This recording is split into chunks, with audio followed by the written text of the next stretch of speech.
Time of year when you pack your bags and get ready to head to the beach. What is normally an exciting time, however, can also be very dangerous. Just last month, 2 Georgians drowned along a Pensacola area beach from a rip current.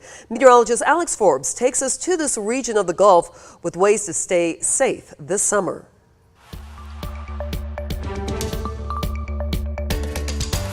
Many of us love it. A warm, sunny day down on the coast, laying in the sand, playing in the surf. But even on those warm and sunny days, the water can be dangerous. The number one weather-related killer is rip currents along the northern Gulf Coast. That's right. More than tornadoes, lightning, flooding, and even hurricanes. Jason Beeman is a meteorologist at the National Weather Service office that covers from Dolphin Island, Alabama to Destin, Florida. This area of the Gulf Coast experiences rip currents at a higher frequency because of the persistent onshore winds and shallow shelf that sits below the water's surface. If people aren't aware of their surroundings and understand what rip currents are, it has resulted in many fatalities along our area.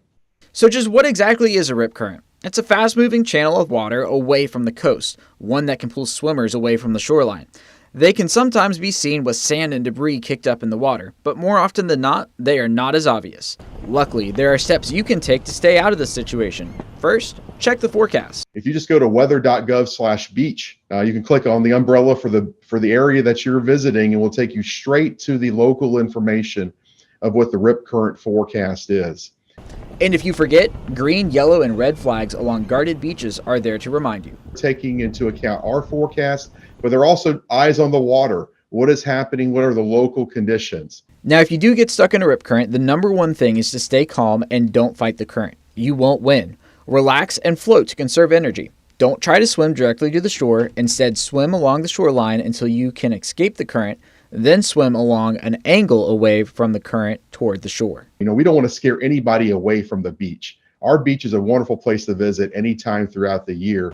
There are just certain days you don't want to get into the water because of the threats.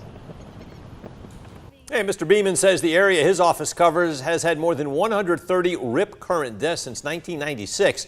He added that of those 130 deaths, many were people trying to save the life of someone else. Before you go to the beach this summer, look for this story on 13WMAZ.com. You'll find resources with rip current forecasts along all U.S. beaches and more about what weather conditions to look out for.